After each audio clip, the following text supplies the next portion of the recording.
Lentement mais sûrement, nos réserves pétrolières s'épuisent. Ingénieurs et scientifiques réfléchissent à d'autres moyens d'alimenter nos villes en énergie. Le soleil, la fusion nucléaire, le vent. Et des architectes trouvent des solutions innovantes pour les mettre en œuvre. Il a fallu 7 ans au roi Salomon pour construire son temple. En 7 ans, dans cette même région, le Moyen-Orient, c'est toute une ville qui va émerger du désert, une ville dédiée au développement durable.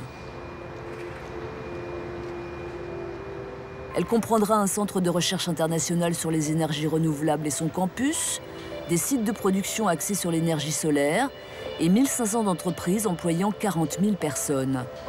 Elle fonctionnera à un niveau zéro d'émissions de CO2, rendra superflu l'usage de la voiture, produira sa propre électricité.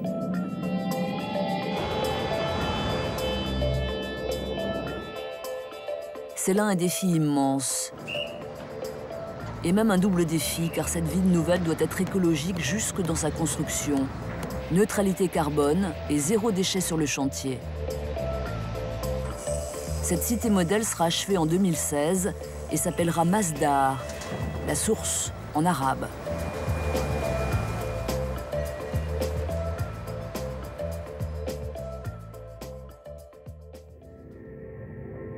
Abu Dhabi est le plus vaste des Émirats du Golfe Persique et le plus prospère. Dans les années 1950, ce n'était qu'un petit royaume en plein désert. Il est devenu une métropole richissime avec l'avènement du pétrole. Abu Dhabi posséderait 8% des réserves pétrolifères mondiales.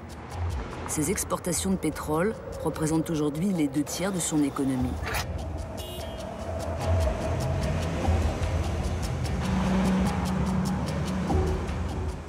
Ce pétrole qui coule à flot, on en use ici sans mesure.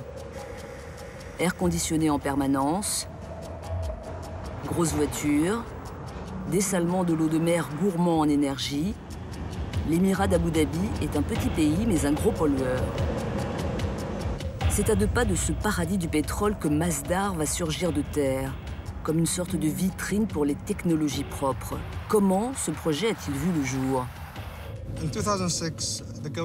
En 2006, le gouvernement d'Abu Dhabi a pris conscience que ce pays avait une mauvaise empreinte écologique, qu'il faisait partie de ceux qui émettent le plus de CO2.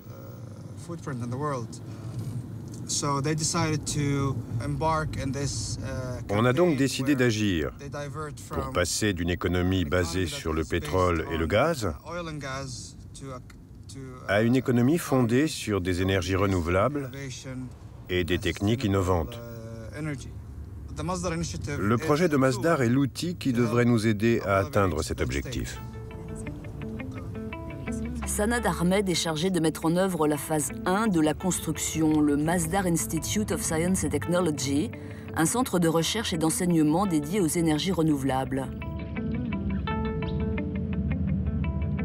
Sur le campus de l'Institut, on se déplacera grâce au Personal Rapid Transit, de petits véhicules propulsés par l'électricité produite à Masdar.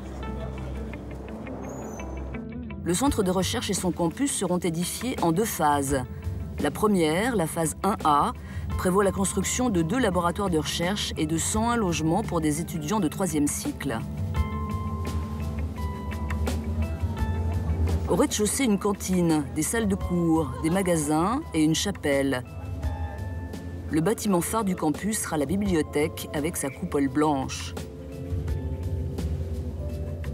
Édifier cette ville éco-efficace qui accueillera 45 000 habitants en 2016 est un pari d'autant plus difficile que le chantier lui-même doit répondre aux critères du développement durable. Et Sanad n'a que 18 mois pour mener à bien sa mission. Mark. Il a rendez-vous ce matin avec Mark Bugg pour voir comment avancent les fondations.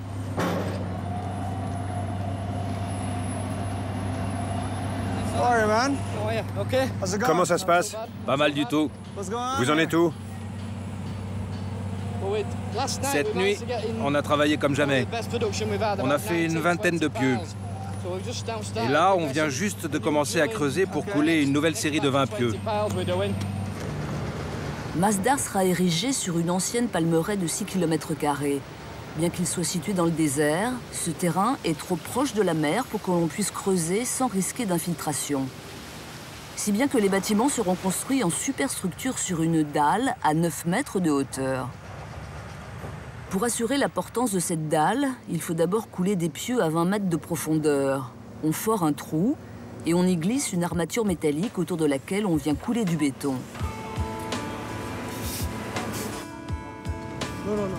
Pas n'importe quel béton d'ailleurs, puisque le chantier de Masdar doit utiliser autant que possible des matériaux propres. On estime que la production du ciment ordinaire à l'échelon de la planète est responsable de 5% des émissions de CO2. Mark Bugg et son équipe ont fait un compromis, moitié ciment ordinaire, moitié GGBS, un mélange de ciment et de scories de hauts fourneaux.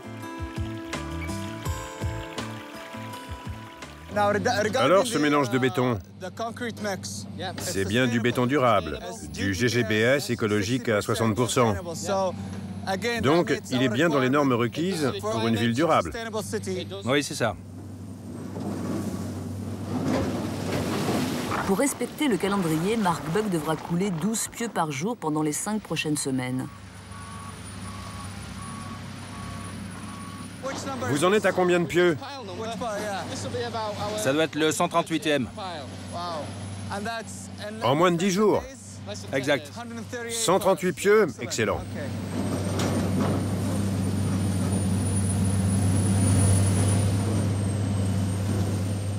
Mark et Sanad doivent réaliser la phase 1 en respectant l'échéancier et le cahier des charges. C'est, si l'on veut, un galop d'essai, avant de passer à la construction de la ville tout entière.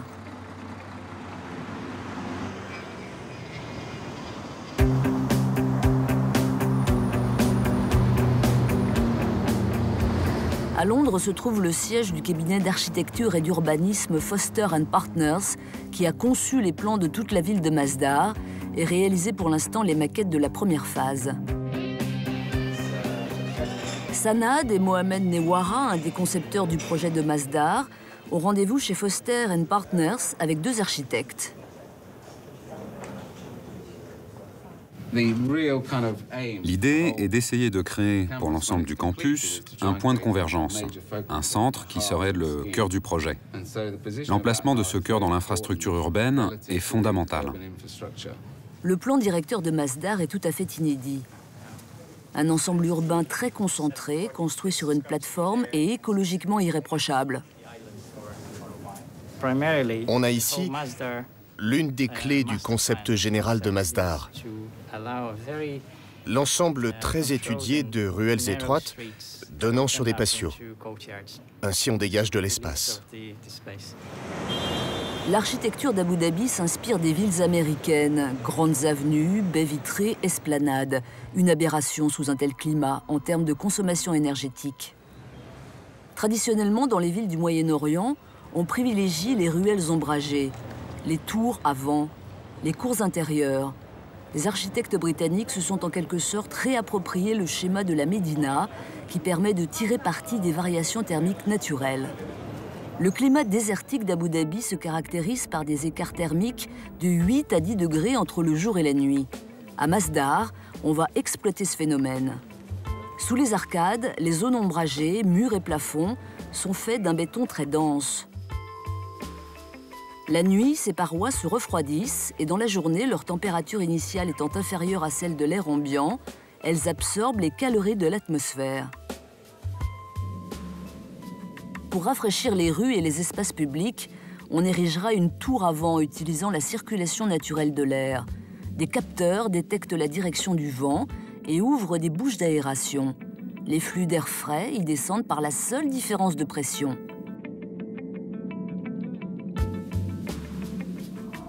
La quasi-totalité des besoins énergétiques de Masdar seront assurés par des panneaux solaires qui recouvriront 80% des toits du centre de recherche. C'est à dessein que les panneaux débordent des toitures au-dessus des rues, pour ombrager celles-ci, mais aussi pour que les habitants sachent d'où provient cette énergie. Mais le choix des panneaux sur le toit ne fait pas l'unanimité. Je me demande si c'est indispensable de poser des panneaux photovoltaïques sur un aussi joli toit. Il est vraiment beau ce toit, avec sa forme de coquille, assez emblématique. Et on le recouvrirait avec ces panneaux? Si on ne le fait pas, on laisse passer une opportunité. Une opportunité de poser des panneaux. Oui. En termes de superficie, s'il y a ne serait-ce qu'1 cm² de toit sans panneaux solaires, moi, je suis un homme mort. À mon avis, il faut revoir ça. Ce sera hideux, franchement. Ça va faire un très vilain patchwork si on recouvre ce toit de panneaux. Kevin a raison. On doit éviter que ce soit laid. Donc il faut choisir la technologie et les matériaux adéquats pour le toit en alliant l'efficacité à la beauté, puisque le but est de faire quelque chose d'emblématique. Oui, ce sera le bâtiment emblématique de la phase 1A.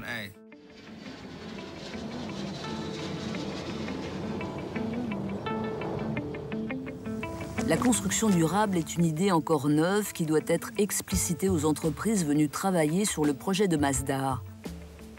C'est le rôle de Meg Sideroff et Lloyd Clark. Donc, pourquoi un projet vert?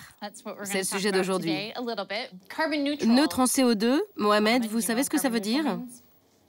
Non, c'est normal. Neutre en CO2 est un terme un peu vague, sur lequel les spécialistes eux-mêmes ne sont pas très au clair. Ce que nous voulons, c'est réduire l'énergie utilisée pour construire des bâtiments, employer des matériaux propres et faire en sorte que ces bâtiments fonctionnent en émettant le moins de CO2 possible. C'est comme ça qu'on aura un bilan carbone neutre. C'est ce que veut dire neutre en CO2. Zéro déchet, ça c'est clair. En fait, c'est assez simple. Il faut recycler ou réutiliser chaque fois qu'on peut. Toute la question des déchets réside là-dedans. Il y a des poubelles partout, des bennes pour les matériaux recyclables. Vous avez tous l'air un peu étonnés. C'est pour ça que je demande si tout le monde est d'accord. Vous avez des questions? Votre premier audit aura lieu fin janvier, ce qui vous laisse 6 semaines pour tout mettre en place, pour que tout soit parfait sur le chantier. Un chantier écologique, est-ce réalisable? Meg ne le saura qu'à l'issue de ce premier audit.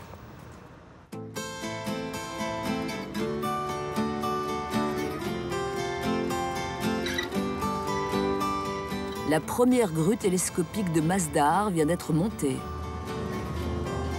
Ces grues géantes, qui font parfois 50 mètres de haut, permettent de mettre en place des éléments préfabriqués, coffrages ou colonnes. Elles servent aussi à déplacer les surplus de matériaux vers les zones de stockage ou de recyclage. Avant d'installer les grues, les ingénieurs font un plan précis de leur rayon d'action et calculent où les positionner pour couvrir entièrement le chantier. Il faudra 5 de ces grues pour la seule réalisation du centre de recherche et de son campus.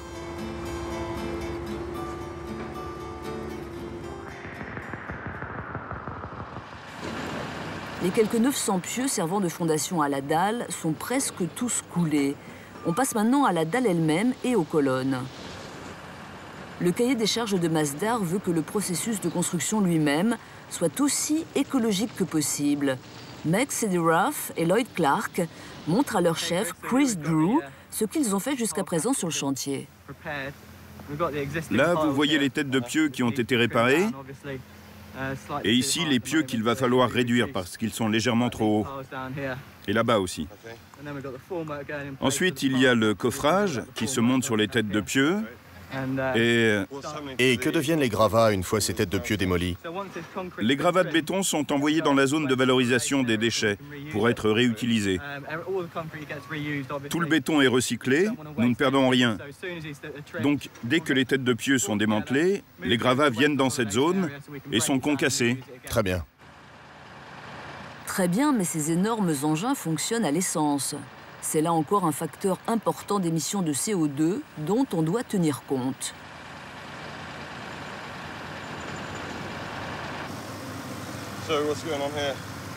Et dites-moi un peu ce qu'on fait pour améliorer les émissions de CO2 sur ces engins. Le biodiesel ou les hybrides biodiesel électricité, on en est où? Pour le moment, c'est du diesel normal. Mais l'année prochaine, on devrait avoir du biocarburant 5%. 5%? Mais il y a des machines plus récentes qui doivent faire mieux que ça, vous croyez pas? Bien sûr, mais le 5% a l'avantage de convenir à tous les engins qui travaillent sur le chantier. Très juste. On pourrait donc amener du biocarburant pur et faire le mélange sur place pour que tous les engins fonctionnent au 5%, voire mieux si c'est possible pour certains d'entre eux. On regarde aussi du côté des nouvelles technologies et on discute avec d'autres fournisseurs. Au lieu des vieux engins au diesel, on va trouver pour ici des systèmes plus écologiques. On a spécifié, je crois, que tous les engins du chantier devaient être conformes aux normes européennes d'émissions Euro 4. Oui. C'est pas le cas de celui-ci. Mais c'est un engin de location, non? Oui, c'est provisoire. Tous les nouveaux engins qui arrivent maintenant sur le chantier sont conformes aux normes Euro 4 et sont aussi récents que possible. Très bien. Très bien. Ça devrait s'améliorer.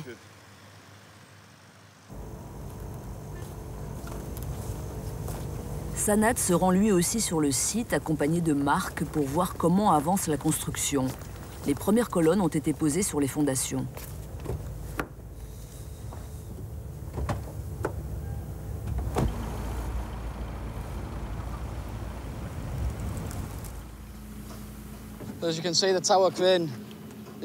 Comme vous voyez, la première grue télescopique est montée. Une bonne chose de faite. Il nous reste juste à installer le courant, les câbles et le treuil. La semaine dernière, on a bien avancé. 9 ou 10 pieux, c'est très satisfaisant. On a atteint notre rythme de croisière maintenant. En effet, l'ossature du campus commence à prendre forme. La phase 1A se divise en 4 sections, ou 4 zones. Ce que vous voyez là, ce sont les premiers poteaux, avec les armatures, le coulage complètement terminé. Ils font partie de la zone 2, la zone d'habitation.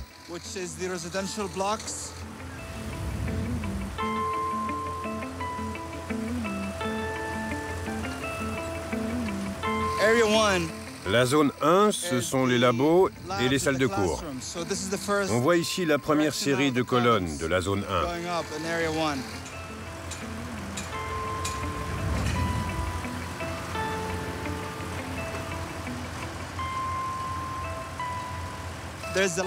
Au fond, il y aura la bibliothèque, la zone 3.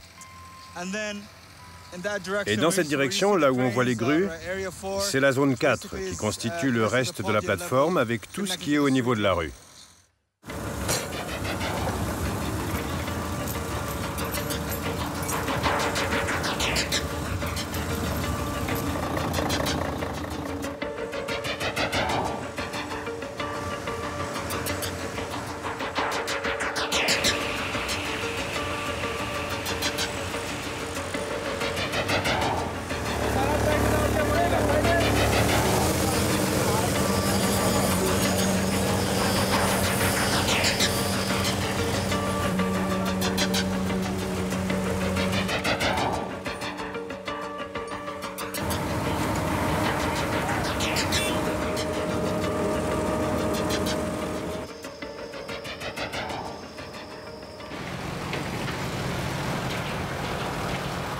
La ville de Masdar coûtera en tout 22 milliards de dollars que le gouvernement d'Abu Dhabi finance en grande partie sous la forme d'un prêt.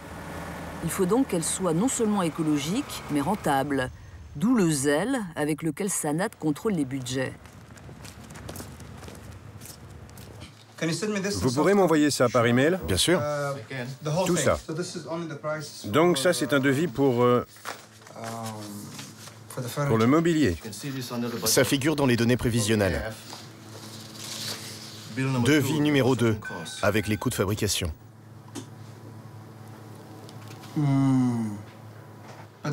C'est un montant inacceptable. Ce sera refusé. J'aime autant vous le dire tout de suite. D'accord. Pendant que Sanad s'inquiète des dépassements de budget, sur le terrain, Mark Bugg a un autre souci. Salut les gars, ça va? La sécurité. Vous avez tous vos lunettes? Plusieurs dizaines d'ouvriers sont morts accidentellement ces dernières années dans les Émirats arabes unis. C'est pourquoi Marc est aussi insistant. Bonjour. Ça va? Je voudrais te confier un petit travail. Il faudrait installer quelques marches pour monter. Des marches, un accès. Va me chercher un chef d'équipe qui parle anglais, tu veux? Pour que je puisse lui expliquer. Il vous faut de vraies marches. Sinon, en montant comme ça, vous risquez de tomber en arrière. Il faut un escalier. Tu comprends?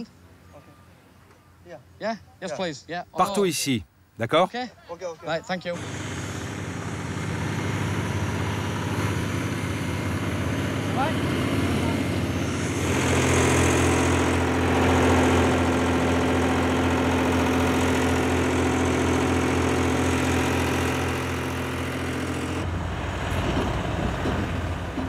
Marc est chef de chantier depuis 29 ans. C'est son premier poste au Moyen-Orient, où il est parfois difficile d'imposer les normes de sécurité rigoureuses auxquelles il est habitué.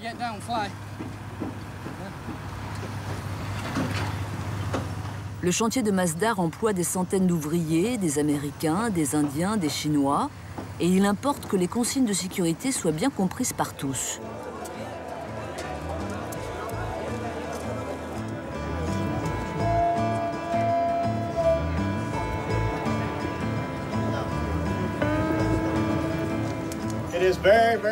C'est crucial pour nous que vous travailliez en toute sécurité sur ce chantier et que vous en repartiez sains et saufs.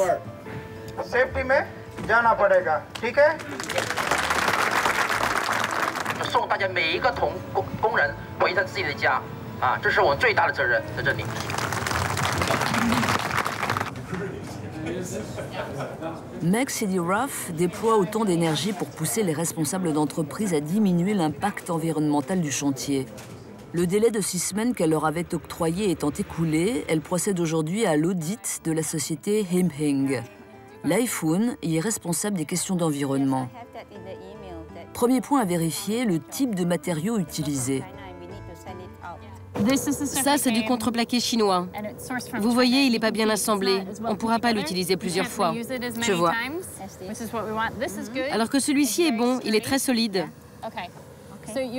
Alors vous en avez parlé à celui qui s'occupe de l'approvisionnement? Vous leur avez bien dit de se procurer des matériaux de qualité, écologiques et conformes aux normes ISO? Vous avez mentionné tout cela?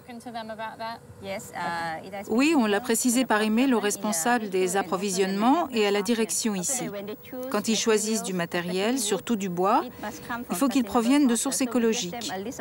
On leur donne une liste des pays qui pratiquent une exploitation forestière correcte. C'est ça, la France, la Finlande, la Suède.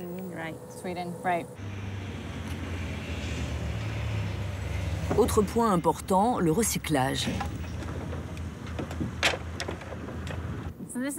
Là-bas, il y a des gravats de béton. Par contre, il n'y a pas d'étiquette indiquant que c'est du béton. Et là, les bennes de recyclage. Elles viennent d'être vidées? Ah, là, il y a une étiquette. Oui, mais elle est à l'envers. Comme ça, c'est mieux. Bon, il faut entretenir la signalisation, OK?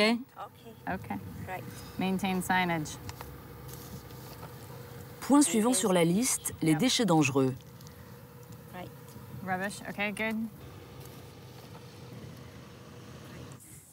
Des déchets dangereux, j'ai l'impression qu'il y en a de plus en plus. Ah, il y a les fameux panneaux de particules suspects là-dedans, non? C'est vrai qu'il faut qu'on s'en occupe.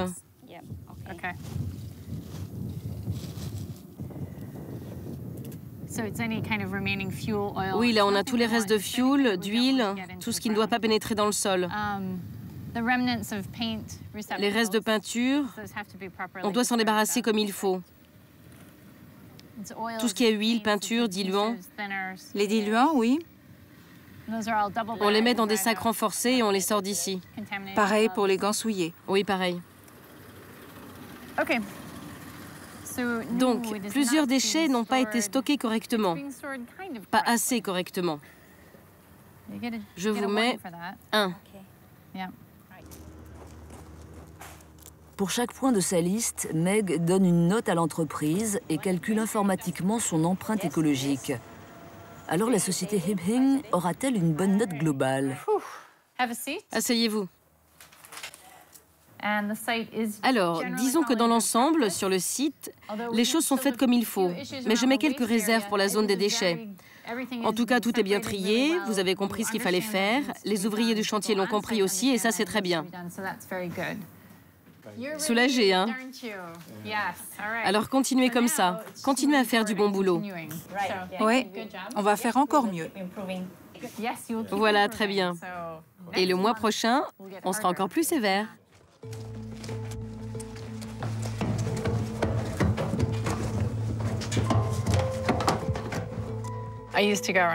Avant, je m'amusais à questionner les gens.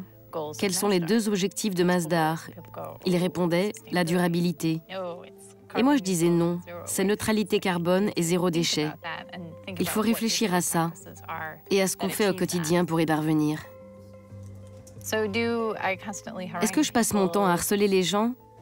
Non, ce n'est pas dans mon tempérament, mais ils savent que je les observe et que s'ils font quelque chose de travers, je vais venir les trouver, toute contrite. Ils auront mauvaise conscience et me diront qu'ils n'ont pas eu le temps. Il y a des jours où j'en ai marre. C'est pareil pour les gens qui contrôlent le planning. Je suis sûre qu'il y a des jours où ils envoient tout balader en se disant « on n'aura jamais fini à temps ». Moi, il m'arrive aussi de me dire « la durabilité, on n'y arrivera jamais ». Tout le monde a ses moments de découragement. Mais si un jour ça ne va pas, le lendemain, ça s'arrange. Il faut l'espérer tout au moins.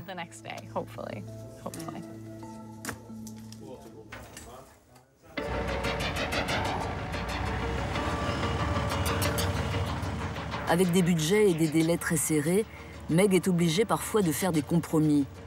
Mais les 2 points clés du cahier des charges écologiques de Masdar, bilan carbone neutre et recyclage des déchets, ont déjà été pris comme modèle pour d'autres chantiers du Moyen-Orient. Comme ici, ces coffrages sont faits à 90% d'acier recyclé. L'acier présente l'avantage de pouvoir être indéfiniment recyclé sans perdre ses propriétés. En utilisant cet acier à Masdar, on réduit nettement l'impact écologique du chantier. En effet, la fabrication d'une tonne d'acier recyclé engendre 80% de CO2 en moins que la fabrication d'une tonne d'acier normale à partir de minerais de fer.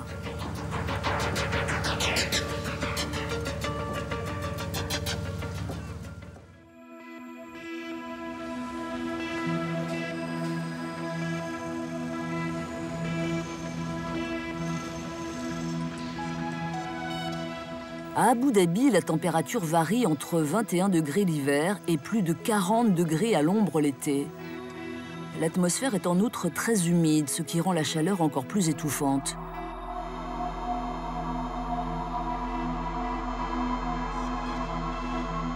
En toute logique, on a envisagé de capter l'énergie solaire pour alimenter Masdar. 90% de son électricité proviendra d'une part des panneaux photovoltaïques installés sur les toits, d'autre part d'une grande centrale solaire d'une capacité de 10 MW. Mais paradoxalement, les panneaux solaires s'accommodent mal de ce climat désertique. Leur efficacité est réduite par le sable et la poussière qui s'y déposent, et une température excessive peut altérer les performances de certains modules.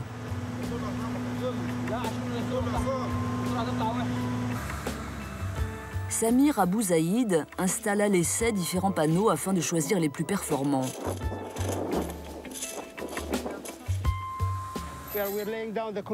On est en train de poser les supports en béton pour les panneaux et la semaine prochaine, on installera les structures et les panneaux. Que Dieu vous donne du courage. Faut les aligner? Oui, on les met en ligne. On est de niveau ou pas? Ouais, parfaitement. Vous continuez avec le reste des panneaux en alignant comme ça. S'il m'en reste, je les pose au bout de cette rangée? Exactement, mais en gardant la même distance.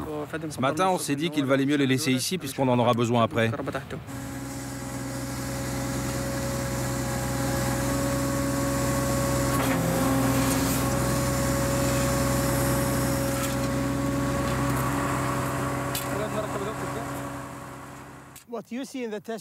Dans cette centrale expérimentale, il y a 40 panneaux qui viennent de 33 fabricants différents, de pays aussi divers que les États-Unis, la Norvège, l'Espagne, le Japon, la Chine et Taïwan, la France, l'Italie. L'énergie produite pendant ces tests sera réinjectée dans le réseau électrique local. Mais la manœuvre est un peu compliquée. Le générateur du système installé à l'extérieur est en courant continu. On ne peut pas le faire passer directement sur le réseau qui est, lui, en courant alternatif. Alors chaque panneau est relié à un onduleur qui convertit en courant alternatif le courant continu généré par le soleil avant de l'envoyer au réseau local. Ici, vous voyez des wattmètres qui indiquent combien de watts fournit en ce moment chaque panneau. Vous remarquez que les chiffres sont variables. Certains sont élevés, d'autres bas. Normalement, ils devraient tous indiquer 1000 watts. Mais comme il est 3 heures de l'après-midi et que le soleil ne donne plus directement sur les panneaux, ils produisent moins d'énergie.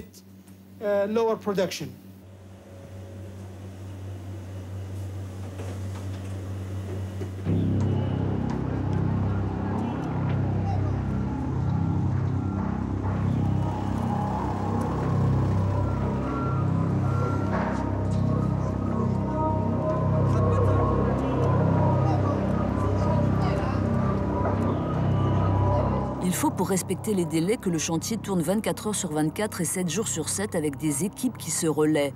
Mais vient le moment où il faut concilier contraintes matérielles et traditions religieuses.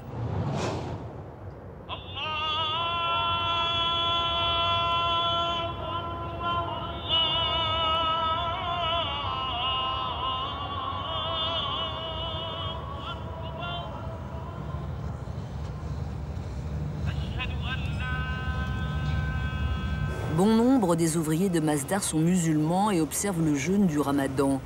Ils peuvent continuer à travailler, mais sans manger du lever au coucher du soleil. Et sans boire, même à midi, par 40 degrés.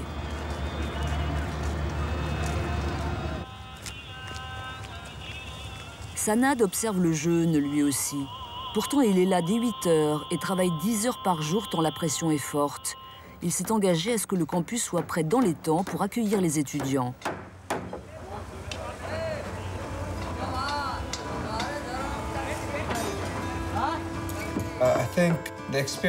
C'est une bonne expérience de jeûner toute la journée, je trouve. Ça me rend plus fort. Quand je suis sur le terrain, accablé de chaleur, en train d'observer ce travail sous différents angles de vue, de regarder ces ouvriers qui passent des heures sous le soleil, je me sens comme eux. Je participe sans boire et sans manger.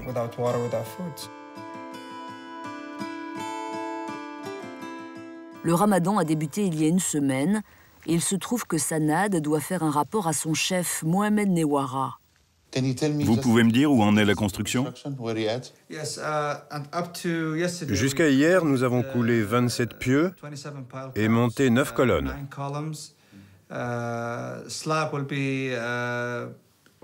La dalle sera prête en novembre.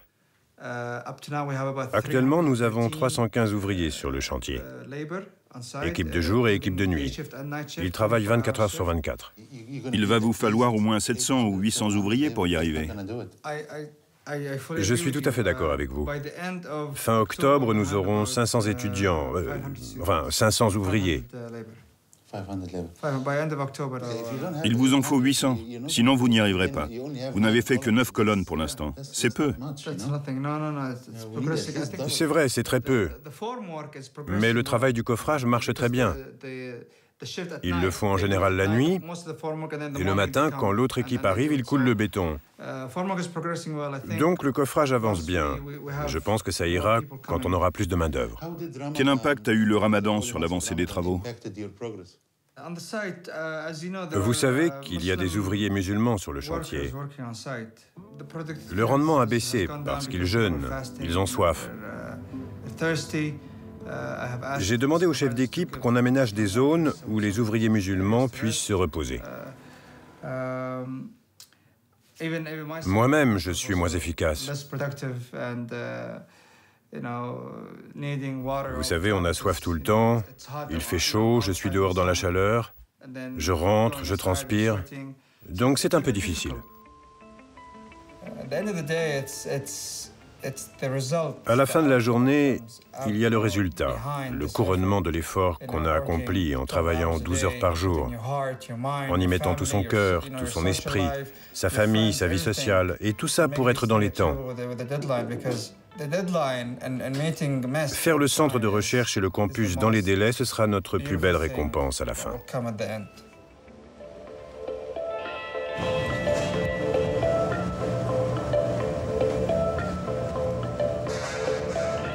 En 8 mois, les 922 pions ont été coulés et les colonnes érigées par-dessus. Les ouvriers vont pouvoir construire la dalle qui va accueillir le campus. Sous cette dalle, il y aura les circuits électriques, les systèmes de refroidissement et le Personal Rapid Transit. Au-dessus, la bibliothèque, les laboratoires, les appartements, les commerces. Près d'1 millier d'ouvriers travaillent pour l'instant à Masdar en équipe de jour et de nuit. La réalisation de la phase 1A étant déjà bien avancée, l'équipe de nuit a commencé à travailler sur la phase 1B. La construction d'un local pour une association d'étudiants, d'une salle de gym et d'une piscine découverte.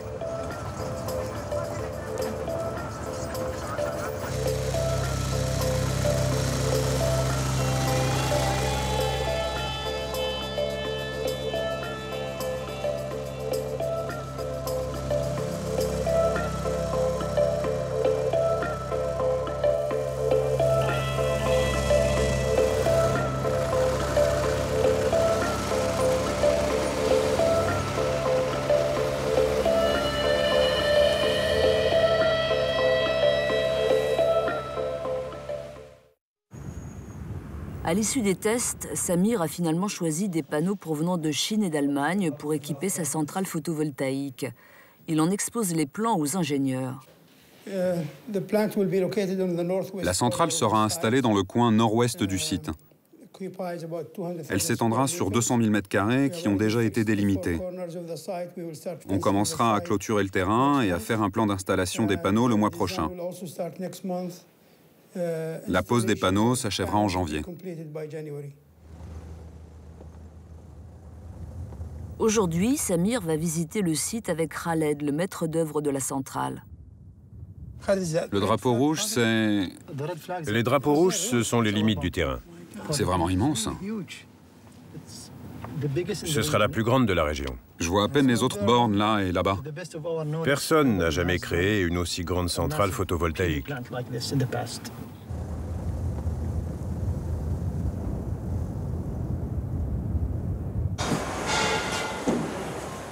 Malgré les efforts de Sanad et de toutes les équipes, la construction de la phase 1A est en retard de quelques mois, notamment à cause de certains critères concernant le développement durable, comme les isolations thermiques essentielles pour l'éco-efficacité de Masdar.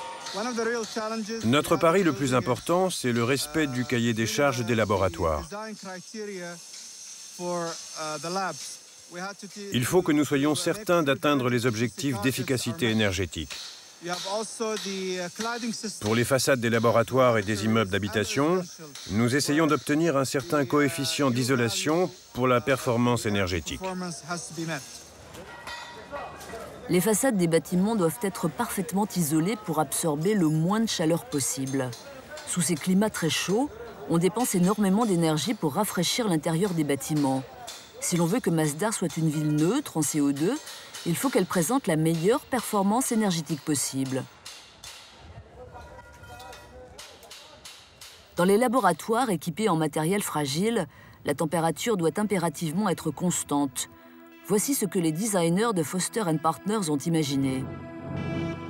La première couche de la façade, transparente mais très résistante, est faite d'un produit proche du téflon qui empêche le sable et la poussière d'y adhérer. Le panneau suivant est une zone tampon thermique. La troisième couche est une feuille de papier d'aluminium qui réverbère la chaleur tout en reflétant la lumière du jour dans les ruelles. Enfin vient un panneau hermétique parfaitement isolant.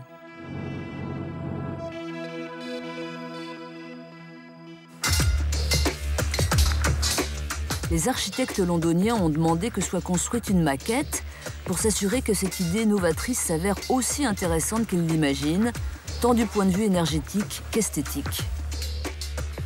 Sur le chantier, une équipe travaille depuis plusieurs jours à cette maquette grandeur nature. Un immeuble d'habitation avec sa façade, dont la conception est similaire à celle des laboratoires. Elle est tout juste terminée quand arrivent de Londres les responsables du cabinet de design et d'architecture Foster & Partners.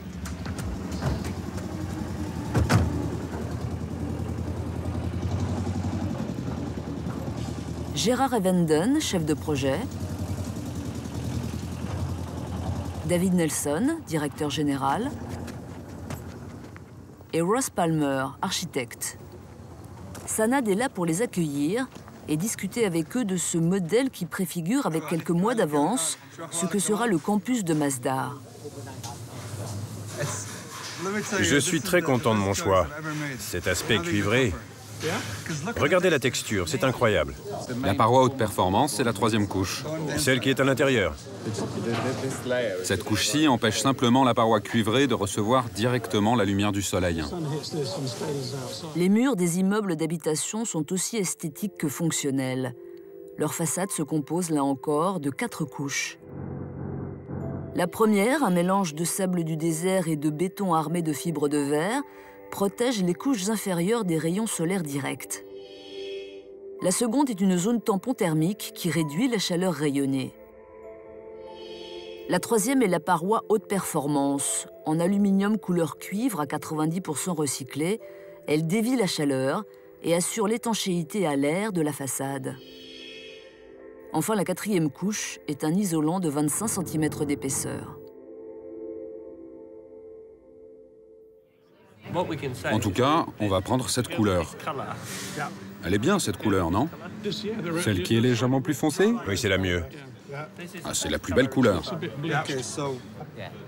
C'est Trevor Lambton qui doit réaliser les panneaux composant les façades des bâtiments d'habitation. D'ici 3 mois, il devra fournir les 101 panneaux nécessaires pour tout le bâtiment. Vous aurez le temps? C'est un peu serré comme délai.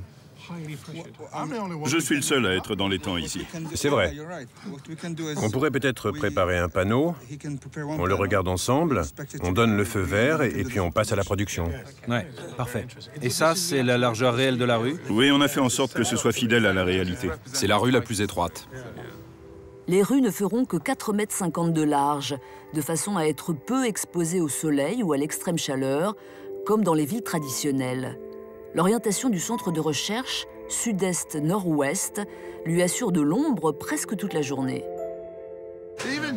L'autre jour, je travaillais là-bas et je transpirais à grosses gouttes. Et arrivé ici, ça allait mieux, c'est ça? Oui, j'étais carrément gelé. C'est incroyable.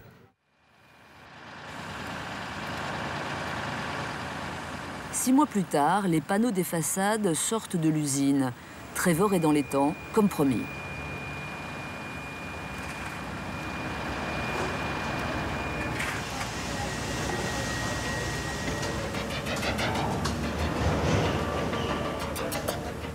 Hep! Le harnais, là! Mark Bugg, le chef de chantier, supervise la pose des panneaux des appartements du campus. Ils pèsent près de 2 tonnes chacun.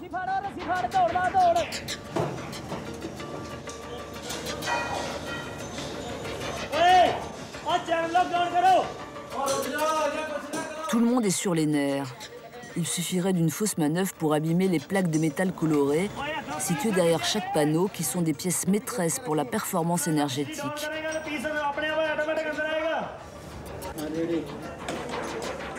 L'opération de pose est délicate, mais le résultat est là.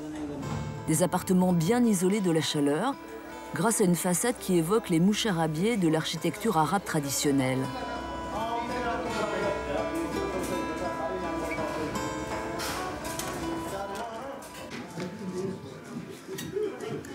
De son côté, Meg poursuit sa course à la neutralité carbone.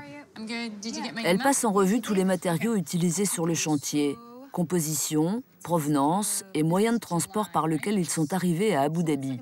Ça, c'est juillet. Alors, voyons les matériaux. En juillet, on a fait le point sur les foreuses et les coffrages. Sur le chantier, on n'a utilisé que du béton et des armatures en fer.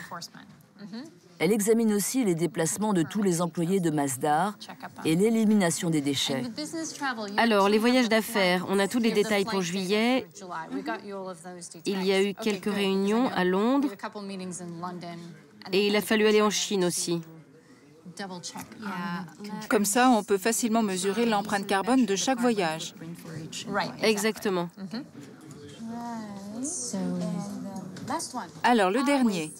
Oui, les déchets. Les seuls qui aient quitté le site sont les eaux usées, les déchets toxiques et les déchets alimentaires, pour éviter d'attirer les rats.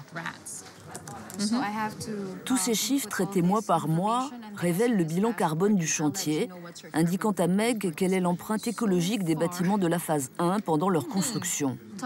Ça nous fait un total de 63,9 tonnes de carbone. 63,9, d'accord.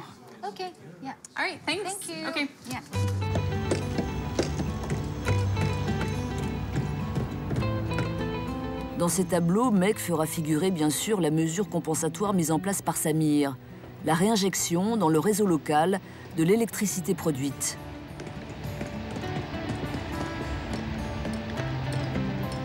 L'aménagement d'une centrale solaire est déjà en soi une belle réalisation. Mais en outre, Samir aura formé une équipe locale capable à l'avenir d'installer d'autres centrales dans les Émirats.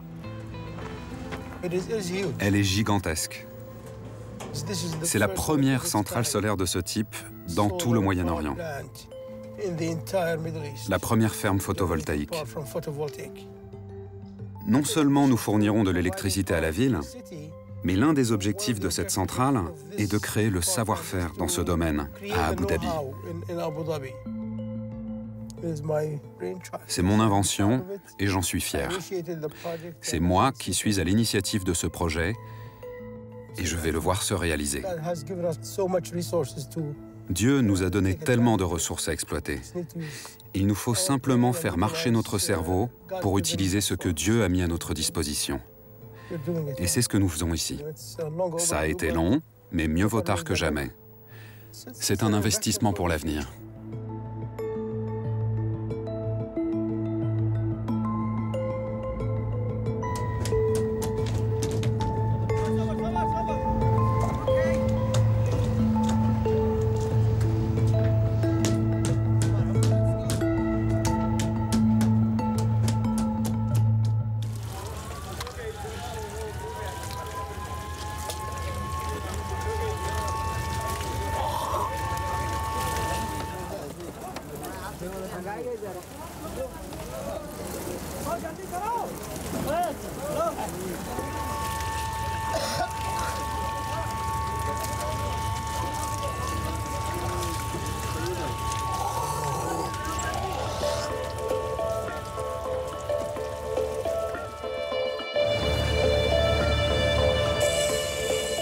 Il y a toujours des retards, des impondérables, mais le chantier continue d'avancer jour après jour, porté par cette équipe motivée qui veut croire en un avenir durable.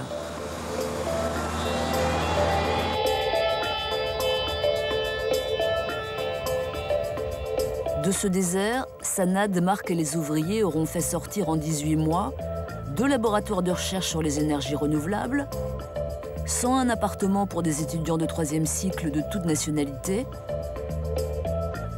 et une version moderne de la traditionnelle Tour des Vents.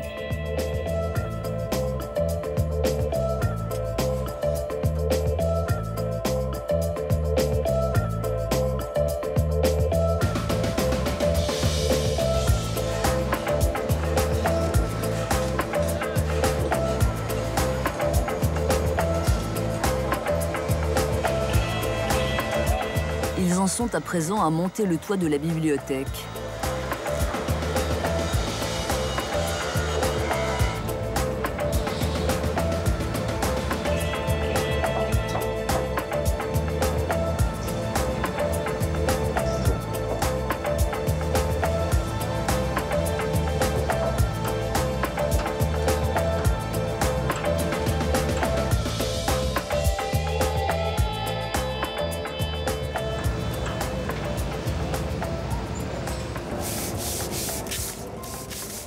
Dans quelques mois, une fois les finitions terminées, l'Institut de sciences et de technologie ouvrira ses portes aux premiers étudiants. Il est trop tôt pour savoir si le projet de Masdar aura un impact sur l'empreinte écologique globale d'Abu Dhabi. Mais Sanad Ahmed est convaincu que les compétences acquises et les leçons apprises durant la première phase de la construction changeront forcément les choses.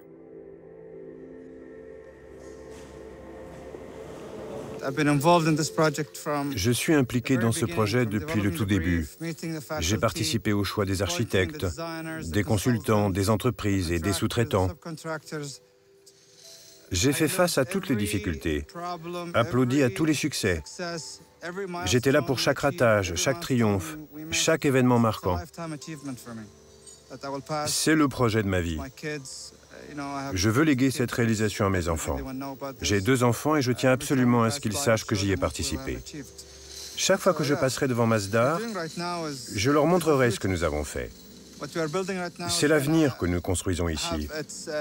Cette réalisation encouragera certainement les futurs décideurs politiques à exporter ce projet dans le monde entier. Il s'agit de construire non seulement des bâtiments durables, mais un monde durable.